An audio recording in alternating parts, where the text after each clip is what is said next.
So it's freedom. Vulnerability is freedom and it's peace. It's just be who you are, feel how you're gonna feel, share it, and let's have fun in this relationship. Like relationships should be fun. Ladies and gentlemen, as you know, our goal is to help you level up in your life, your love, your health, and your wealth. Today, we had an amazing guest who was focused on helping you level up in your love, but a lot of the love in your relationship comes from self-love. We sat down with the one and only Jaime Bronstein. You know that we talk often about physical health, mental health, emotional health, and spiritual health. Jaime was excellent at the emotional and spiritual health and how to connect with your highest self, which I felt was truly magnificent. Boom. We hope you will enjoy. And if you have somebody in your life, maybe it's somebody who has a great relationship or maybe a not so great relationship, share it with them, help them out, and we will talk to you in the episode. Ladies and gentlemen, welcome back to another very special, as always, episode of Next Level University. We always talk about what we're going to help you level up with. Today, we're going to help you level up when it comes to love. We are sitting down with an intuitive relationship expert, a coach, and she was rated the #1 relationship transformer by Yahoo in 2020. The one and only Jaime Bronstein. How are you doing, Jaime? I'm doing well. Thanks so much for having me today. You're very welcome. We realize that love is something that happens for most people, but not everybody has the opportunity or the foresight to design it. So we'll talk a little bit about that today. Before we do, who are the listeners listening to? Just talk about yourself a little bit and how you got to where you are in life today. Sure. So I always say that I was born to do this work because my name in French means I love. J'Aime means I love. And I've always loved love. For my first psychology class, then I started loving psychology. And then that was in high school. Then that took me to getting my undergraduate degree in psychology, master's in social work. And then years later, cut 2 years later, I got my certificate in spiritual psychology. So the whole culmination of all my education, my life experience, my professional experience now for 20 years, and my love of love just inspires me every day to want to help people. I help singles, couples, and people going through breakups and divorces. Just my main message is I want people to know that they deserve love. It's their birthright, and everyone can have it. So over your 20 years, what are some of the more common things that jump off the pages when somebody comes to you and they say, I'm in a relationship and things aren't necessarily going well? Do you have ideas in your mind immediately of like, well, it's probably one of these 5 things? Are there common denominators usually? There are common denominators. Like one of the most common things is communication, trust. But before I get into that, I just want to say that, you said that I'm an intuitive relationship coach. So what that means also is that I get an intuitive senses from people, and no relationship and no person is the same. Everybody's story is so unique. And then when you bring 2 stories together, so there are common things like I just said, but it's also, I look at myself as a detective. There's so many little intricacies that make my work with my clients so unique with each one. But commonalities would be people don't know how to communicate and they're scared to communicate. They're scared to say their truth, use their voice because of what the other person's going to say. And a lot of people have trust issues, self-confidence issues, so it holds them back from being authentic in their relationship. So one of the common themes that I've found in coaching, and I do some relationship coaching too with my girlfriend Emilia, so we do what's called relationship talks. We've done every Saturday for the last 25 weeks, so it's been very cool. The amount you learn from couples and other relationships about your own relationship and yourself is unbelievable. We're also sort of like structured, but also intuitive as well. But one of the questions I have for you is most people have a really, really, like you said, hard time expressing their truth. And one of the reasons why I've found that is obviously fear of judgment. But one of the other things is fear of their own truth. Because if you've been living outside of alignment with your highest self for a long period of time, it's very difficult to admit that to yourself without getting stuck in a shame cycle. Can you talk a little bit about shame and why we avoid the feedback? Because you cannot communicate your truth to someone else until you communicate it to yourself first. Why don't people communicate their truth to themselves more often? So shame is a great topic. The work that I do with my clients is I help them to get past any barriers that are preventing them from accessing their authentic self.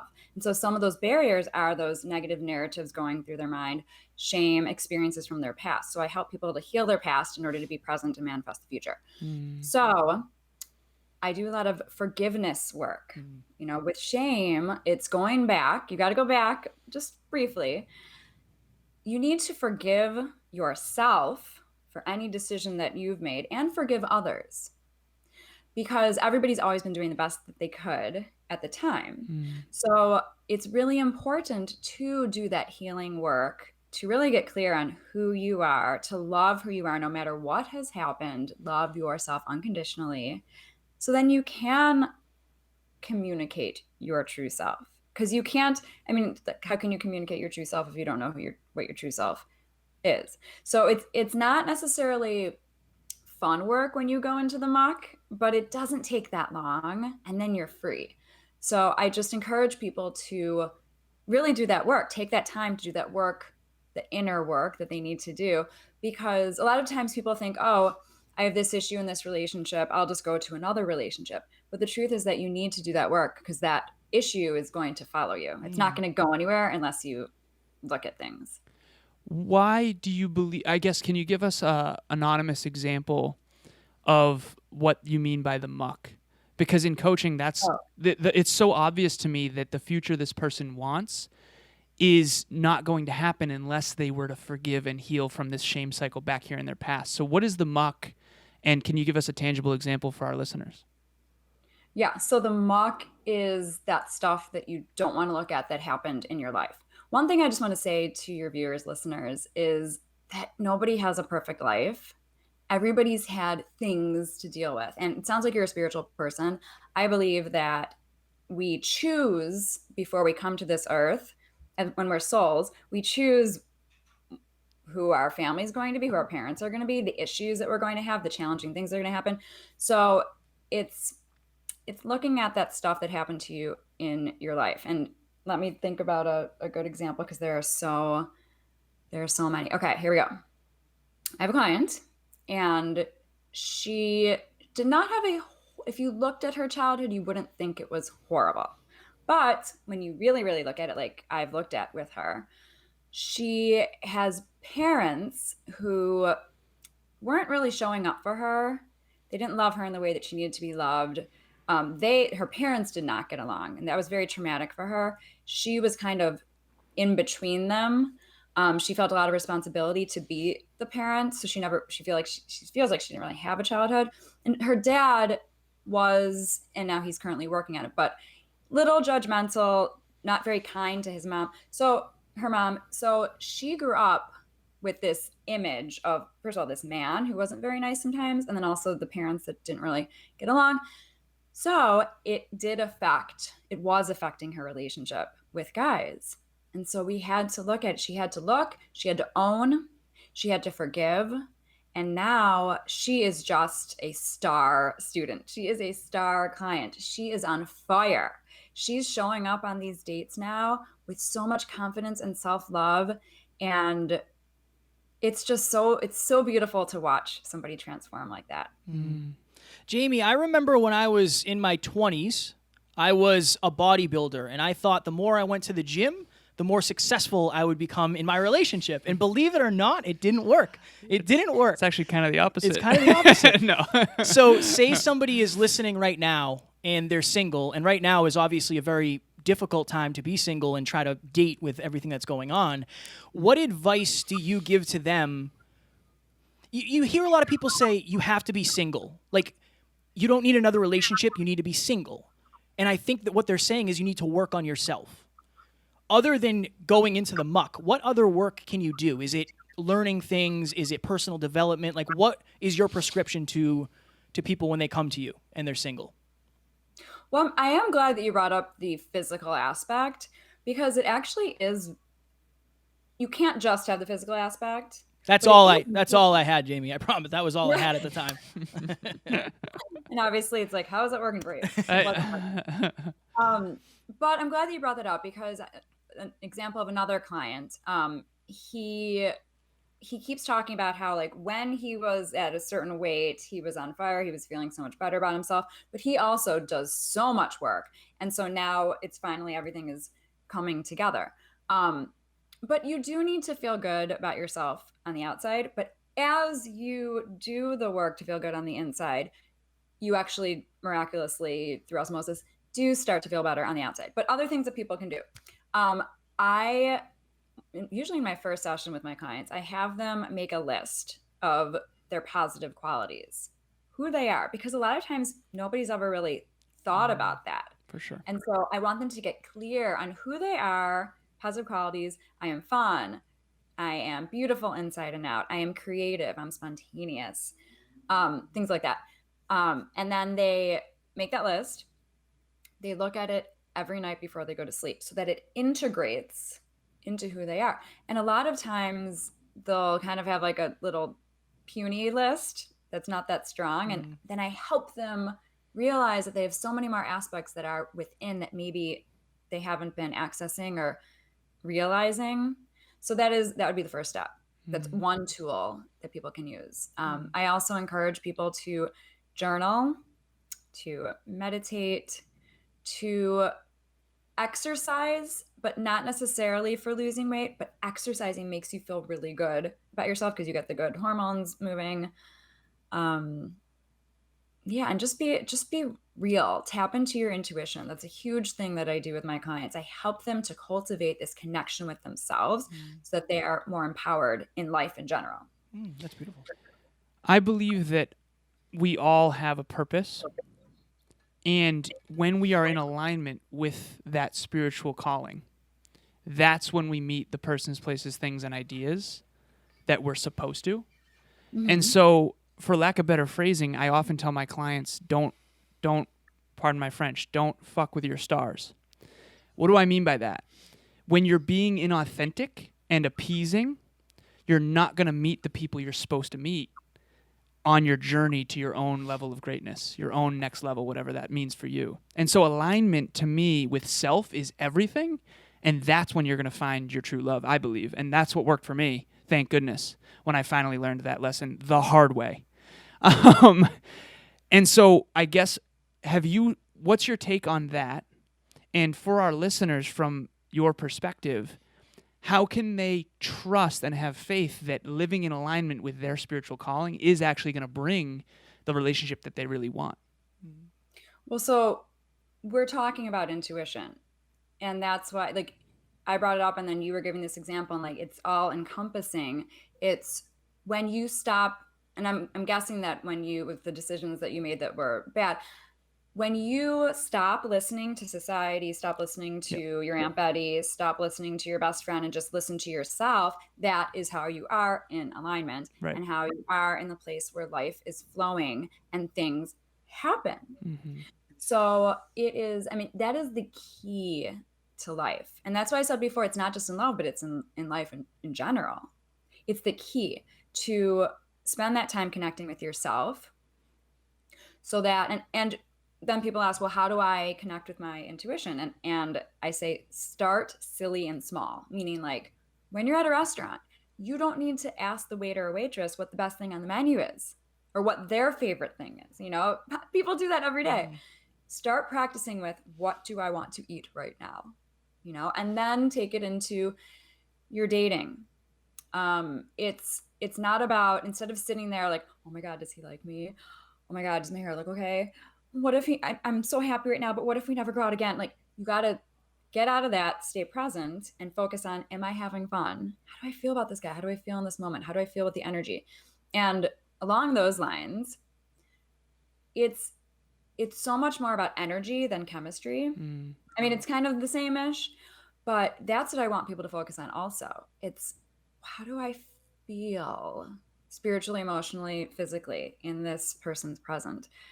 Do I feel alive? And so, and I'm assuming that finally you got to that point where when you were aligned, you were like, this feels different. It's unreasonable how much different it felt. And I finally said no, and I'll be transparent on here. I basically used to make my dating decisions primarily based on the physical. And when I decided to stop doing that because that wasn't working, believe it or not, I ended up with someone who's the most physically attractive ever. But it's unbelievable how that worked. When people used to tell me, when you find the right person, you'll know it. I 100,000% understand that now. Whereas I used to wonder, like, what does that even mean? But now I completely understand. And I had to really stop, like you said, listening to society, listening to my own sexual desires even, and actually tune into what I felt pulled to, what I felt called to. That's the best way I can describe it, is you have to feel called to the person's, places, things, and ideas. And so when you talk about energy, though, I don't know if a lot of people understand exactly what you're talking about, because I think we live in a noisy world. I think we're emotionally stimulated all the time. I think we're mentally drained and stimulated all the time. And I think we're physically overstimulated too. And so going into silence and connecting with yourself is super important. What's your advice for people that are kind of all over the place and don't really know how to connect to that silence? Well, before I say that, I want to talk about energy, the concept of it when you're with somebody, like what that even is, because you were saying like people don't really know what that is. And the crazy cool thing about when you feel that energy with somebody, it's that it's a reflection. You are recognizing that they have something in their energy that is familiar to you. That's why people say you feel at home. Right. So, but your question was, but how do you get to that place where you're open enough for that? Right. And it is about being intentional, designating time throughout your day to be silent and just quiet. And whether you want to listen to music, just silently tune in, look inside, because there is a very wise soul inside. There's your higher self that has so much wisdom for you and love. And so it is important just to designate that time. And it's hard to literally teach because everybody is so unique. So you just have to find what works for you, even if it's a few minutes a day to start with. And it's also, once you start this journey, it's even just being conscious and aware that this is your intention, that you want to connect more with yourself, you'll just start to. Jaime, so I've learned so much from my relationship. We're going on 2 years. We dated back in the day when I was very much a bro bodybuilder, so a lot has changed. But one of the things I'm learning to recognize and understand at a higher level is where humility fits into love and relationships. Can you talk about the power of humility and how important it is in an intimate relationship or any relationship, right? Alan and I spend a lot of time together as business partners. I have to be humble. He has to be humble when we're making decisions. Can you talk about the power, impact, and importance of humility in a relationship? Yeah. So you mean basically the opposite of being cocky? Knowing that you don't know everything and being okay with being wrong, I guess. Yeah. Yeah. So I always say that it's important to be self-full, not selfish. That just means showing up as a whole person. You're human. You don't know everything, and you don't need to be right. That's very ego. That's an insecure person who feels like they have to be right. Right. In any relationship, it is very important. I'm glad you're asking this question. It's very important to listen. I think the problem when people don't have this humility is when they're so set in, and there's a wall up, I am right, so that you tune out anything that the other person is saying, and that will never be a successful relationship. And this brings me to another couple that I have, that the man he would sit there and he'd be like, nope, whatever she's saying. And I'm just like, let's stop for a second. And what I always say to my clients is you don't have to even understand each other, but just validate what the other person is saying. And you can use that in any type of relationship, because people will go back and forth. I don't understand, but I don't understand. And and then judging, and I have to be right. But just like hold the fort, slow it down, take a breather, just listen. Just listen. Ladies and gentlemen, if you are watching this or listening to this, it's obvious that you want to get to the next level of your life. We can help you get there faster. In 3 months from today, your life can look completely different. Here's how. Group coaching. Here's what you're going to get. So you're going to get bi-weekly calls with Kevin and myself. You're going to be on a team of 10 like-minded, growth-oriented individuals. You're also going to be in a WhatsApp chat with Kevin and I and the entire team, 24/7 access to chat. Also, you're going to get bi-weekly progress reports and peak performance tracking. Guys, this is a great opportunity for those who can't afford one-on-one coaching with Alan and myself. We have helped dozens and dozens of people get to the next level at this point. Go to nextleveluniverse.com, click group coaching, or find the link in the show notes. Talk to you soon.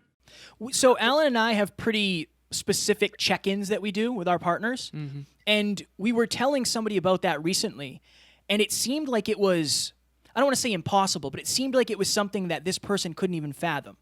Right. So on the weekends, we check in and make sure our love languages are met and our human needs are met. And then we have, my girlfriend and I have something we do every night. But this person basically said, like, my partner would never be into that. Like, they're just not into that. What would you say to somebody who comes to you and says, look, I'm into personal development. I listen to Next Level University. And I really want my partner to lean into that part of themselves more. And I want to be able to have these open, honest, and vulnerable conversations. Where do you go with that? So once again, every relationship is so unique and so, because once again, two people come with their own unresolved issues into a relationship. So I don't want to make a blanket statement. It's a case by case situation. But if one person wants to do the work and the other person is not willing, 99% of the time, they aren't supposed to be together. Like, that's just not going to work. You know, there are different levels. I understand guys have a harder time being vulnerable, but even with, I mean, I've seen guys make such amazing, beautiful shifts when they break down their walls and they're able to start communicating more with their wives or their girlfriends. So, and it's okay. Like, if the relationship doesn't feel right and you feel like the guy's not willing to work with you, the problems aren't going to go away. And then the question is, do you want to live the rest of your life unhappy and suffering in that relationship? So it's a case by case situation, but 99%, and this could be the guy or the girl, if only one person is willing to do the work, it won't work. And it's willingness. Like, you need to not just want to make it work, it's willingness. And that's another thing that I do, like, with my intuition, which is where my detectiveness comes in. I think it's so fascinating, interesting to have a couple in front of me and to just assess, are they both really willing? And when I feel like they are, there's a very good chance that they can work out. But there are times where I can tell that one person's not, and I just know it's going to be a matter of time before it just doesn't work out. I appreciate the fact that you don't want a blanket statement. I appreciate that you're really giving credence to everything is different. Yeah, that's huge. Yeah. This is already very, very, I can tell we're going to want to go over on this. Yeah. So I also have been doing, relationship counseling, relationship coaching, call it relationship coaching. And I've found what you just said to be very true. Usually there's one partner who's more willing and more eager, but I've seen that level out too. I've seen someone who was pretty resistant to the idea actually start to learn and see the benefits and go, and now all of a sudden they're leading the charge. So how do you know the difference between someone who's unwilling and probably never will be versus someone who might be just unaware? Such a good question. My answer is, I'd use my intuition. It's through their body language, through their words. So I gather all of this information together to get kind of for myself to get clear on my assessment. But I can also tell when there's someone who might be saying that they don't want to do the work, but I know it's just fear. So I think that answers your question. I just know I can see past their words to the truth. And so when I do feel that, when I sense it's just fear, I encourage them. I push them in a gentle way. I tell them, I just explain to them the benefits. It's like, if you want this relationship to work, you have to do the work. You need to be vulnerable. Vulnerability is one of the keys to life. It's like, I challenge them. How much do you want this relationship to work? And then I tune in to see how they respond. Jaime, what's your perspective on the difference between vulnerability in a masculine energy versus vulnerability in a feminine energy? Because even a lot of people say, like, it's harder for men to be vulnerable, and I know it was unreasonably difficult for me. But what does that look like from the feminine or the female perspective in terms of vulnerability? I love how you use the word unreasonably. The way that you use it, I've never heard it used before. So the second time you used it, I love it. I Like, I want to appreciate start it. using it that way. Okay. So you're asking what is the difference between male vulnerability and female vulnerability? In terms, not just outwards, like obviously men, it's usually success in financial acumen, and then with women, it's a lot of times it's body image and that sort of thing. But like even expressing it, is there a difference where men just come out and try to say something? From your experience, is okay, there's a lot of women listening. Do they realize what they're actually vulnerable with, and they're just holding back? Like, what is the process for women versus men, masculine and feminine? So vulnerability to me means sharing your truth, sharing who you are. And that is a lot easier for women. I don't know why it's harder for men. It just evolutionarily it is. But I've never really thought about what is the difference besides for the fact that it's just harder for men to do. But if the question is why is it harder, Yeah. I think it's because men are primed in our society Yeah. from when they're little, like boys don't cry, like, come on, buckle up, like a boy falls and it's like, get right back up. And a girl falls like, oh, I'm so sorry. So it's like girls, since we're little, we know it's okay to cry. It's okay to feel what we're feeling. So I feel like guys, since you're little, are taught to push away your feelings. So one of the problems with guys learning how to be vulnerable is that, like, another couple I'm thinking of, the guy blatantly said he doesn't even know how to access his feelings. So we had to start there. Like, you got to start from the ground up. So I encourage anybody who has not been vulnerable, who's not even in touch with your feelings, to start getting in touch with your feelings, because our feelings are our messages to ourselves. Our feelings are our truth. Our feelings, you should never push your feelings away. Like, there's another key to life. Our feelings are it's like our own language. It's telling us what we need to know. But are we tuning in and interpreting those signals? I think that I agree with you. Every emotion is a signal indicating a pivot in your perception or behavior towards your highest self. But if you're not tuning in long enough, eventually the whisper will become a scream. And I think that some of us are taught to not feel. Maybe because we are hurt and afraid to hurt others when we're hurt. Maybe because we were taught or conditioned not to feel. I have clients who have never seen their parents cry. Never. So Kevin and I grew up without fathers, and we are actually starting a foundation for fatherless boys called the Next Level Hope Foundation, which is going to be unbelievable. But we want to be role models for boys to understand that, like, vulnerability and living a wholehearted life is a good thing. And I think because he was raised by his grandmother and his mother, and I was raised by my mother and older sister, so we both kind of had two moms and no dad, with a couple nuances, obviously. And so I think we're already sort of conditioned not with, like, rub some dirt on it, which I think is what makes us unique, and also probably why we have so many female listeners, honestly. So my question for you is, how do men listening realize that vulnerability is the key to amazing intimacy, not just sexually, but emotionally and spiritually?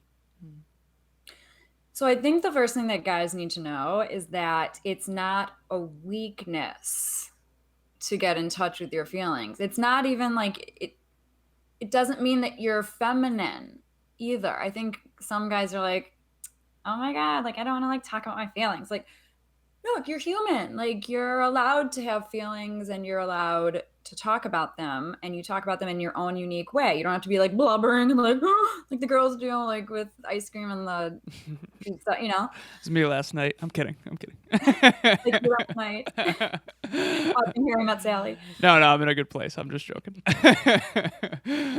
So that it's about knowing that it is not a weakness, it is a strength. And I love that you just said that it strengthens your relationship. Like it helps your connection. When you are vulnerable, you subconsciously give the other person permission to be vulnerable and to see your soul. And doesn't everybody, like if you're going to be in a relationship, a marriage, an authentic romantic forever marriage, don't you want that person to really know you? Because if you aren't showing up as you and being vulnerable, you are going to like be you at some point. And who knows, like wouldn't you rather just know like we're both being ourselves right now, Right. instead of showing up as the real you at some point and then the relationship ends Right. because the person's like, wait, who is this person?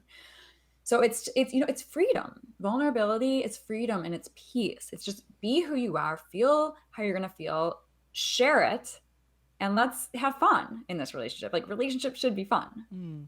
Well, even you said, do you want somebody to know the real you? I think a lot of people don't, because I don't know if they know their Right. real thems yet. And obviously that's what you do, right?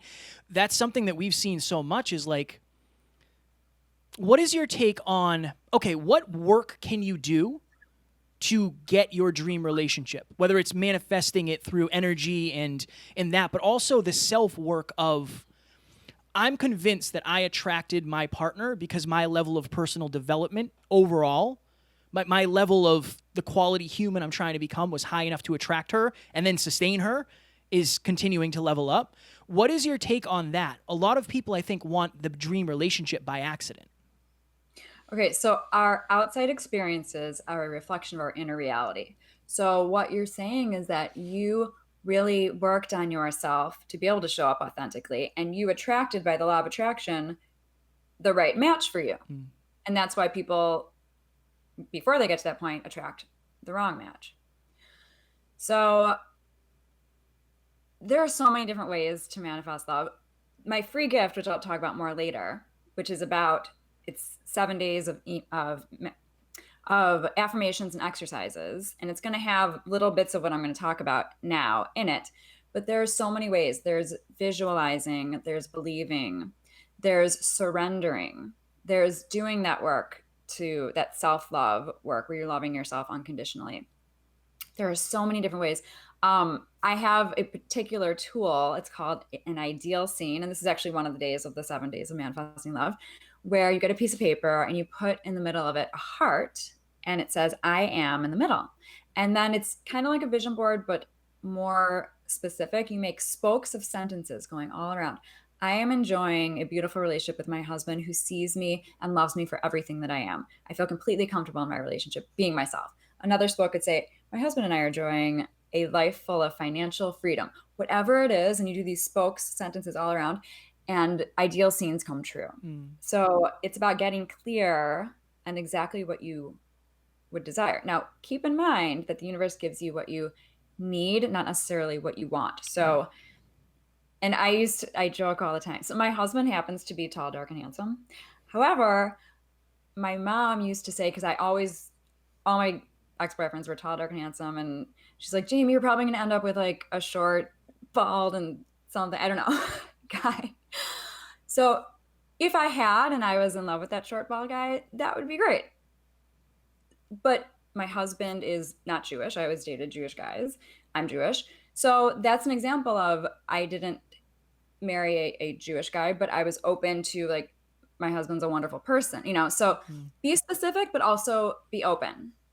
Interesting. Because if you're too specific, Right, then it's not good. Can we go into that a little bit? So I've found, again, coaching, like we're talking from experience here because we've been coaches. I just surpassed 700 calls and all of them are like an hour plus. So it's like studying humans is our thing and we love it. And so we're speaking from experience here, but we have a lot of data too. and I know you look at somatic expression. You look at someone's body language as well as their tonality, everything.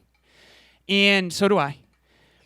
My question for you is, I've found, especially with intimate relationships that we've worked with, that a lot of the conditioning of the beliefs of the parents got downloaded into the consciousness of the individuals.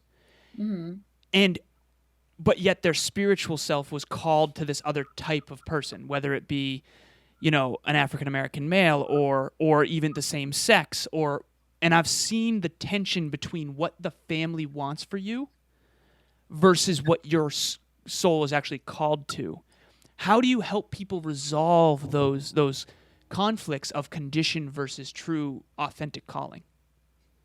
Yeah, well, it's very hard for anybody to separate from, especially if they're enmeshed with their family, to separate what do I want versus what do they want. I'm very grateful that my parents, a lot of Jewish parents out there, would not allow their child to marry somebody who's not, or a lot of Catholic parents wouldn't want their child to marry a Jewish person, whatever it is. My parents just wanted me to be happy, and they love Brian and everything. However, this is a very real thing. I have a client now who's working on separating what her mom thinks is right for her and what's not. Like, specifically not about like who she's going to manifest. She has a wonderful boyfriend, but it's the mom thinks that she should have waited till marriage to have sex, and she did not. So that's a really good example of, and she's struggling. We go over and over. You are not your mom. Like, you are not your parents. The only way that you are going to be a fully developed adult in this world is for you to be able to look inside and ask yourself what you want. And I'll give you another example from my life, which this isn't about dating, but it had to do with my marriage. I was registering for gifts before my wedding. My mom was with me. We were at Bloomingdale's, and I wanted these blue glass plates. Like, they were just really cool. I think they're pretty. And she was like, you should get the white ones because you're going to get sick of the blue ones. Okay. I got the white ones. Okay. To this day, I'm like, you know what? Those blue glass plates are really cool. So it's a silly example, but from that, I learned so much to always just trust myself. Right. So, and that's it, that I didn't give you examples of, I gave you little examples, but your parents, I was explaining to a client the other day that if you look at it as from a soul level, like your parents, your mom was in a different family in a past life. Now I'm getting into past lives, but your dad was in a different family in past life. In this life, they chose these certain roles. Like, we are all souls. We are we are divine beings living a human experience. So getting back, honing in on the question, what your parents think doesn't have to be what you think or what you want. It's so, we gotta go. I know, we gotta run. It bothers me so much to see, to me, I see beliefs being imposed upon people. To me, choice is everything. And even with my clients, I say, I'm going to teach you what I believe, and I'm going to raise your awareness based on my perspective. But at the end of the day, you must choose for you. Don't ever let anyone else tell you what you should say, think, do, feel, or believe. Like, don't. Because only you know for you what you're capable of and what you want to do. So it's interesting, and I just see so many people getting these beliefs imposed upon them. And it makes me very sad. To me, liberty and true freedom is being so in faith and so outside of fear that you don't have to appease other people. And I think that's the hardest thing in the world. And that's definitely something that I've had to overcome as well. I think we all struggle with that. So very last thing, what's one thing, and I know our listeners struggle with that as well, just like I have, just like Kevin has. How do we help them stay in alignment with their highest self, even when it goes against the love they crave from the external world? Okay, well, you just said it. We have a choice. It's either making the loving choice or the fearful choice. You always want to make the loving choice. So you just ask yourself in any moment, is this the loving choice? And you can put your hand, I don't know, it helps me, like, put your hand on your heart. Is this the loving choice? Or am I making this choice out of fear? You got to honor yourself. Am I honoring myself? And in any situation in life, if you need to talk yourself into or out of anything, it's a no. If you have any doubts, it's a no. When it feels good, you know when it feels good. And until you get your clarity of what's going to feel good, don't make any decisions. Make decisions when you feel they are right, and you know when they're right. Everybody does. This felt very right. Yeah, it This did. felt very right. Before we go, Jamie, tell the people where they can find out more about you, where they can follow you, where they can get all of your good things that you have. You're doing great stuff in the world. Thank you so much. So my website is therelationshipexpert.com. Very simple, straightforward. And on my website, you will see my radio show called Love Talk Live. It's on LA Talk Radio and Apple Podcasts. And my Instagram is at the relationship expert, but there's no E in the word expert, just the relationship, letter X, PERT. Twitter, TikTok, everything, all the information is on, yes, I have a TikTok, on Instagram. And then my free gift, I will send you guys the link to it. It's 7 days of manifesting love. Every day you'll get an affirmation and an exercise.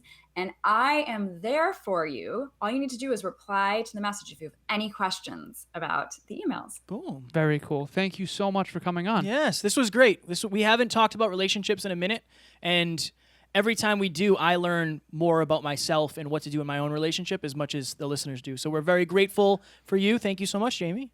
Thank you. And also, I just wanted to offer the fact that since everything's going on, I was doing Zoom sessions before this, but I continue to do Zoom sessions all over the world. I have clients in Australia and London and everywhere. So feel free to reach out and schedule a session also. We will put all that in the show notes below if you guys want to do that. Jamie, this was a pleasure and an honor. Thank you so much. And thank you for coming on such short notice as well, Yes. by the way. We appreciate it. Thanks for having me. This is so fun. We'll talk to you soon, Jamie. Thank you. Thank you. Bye. Bye.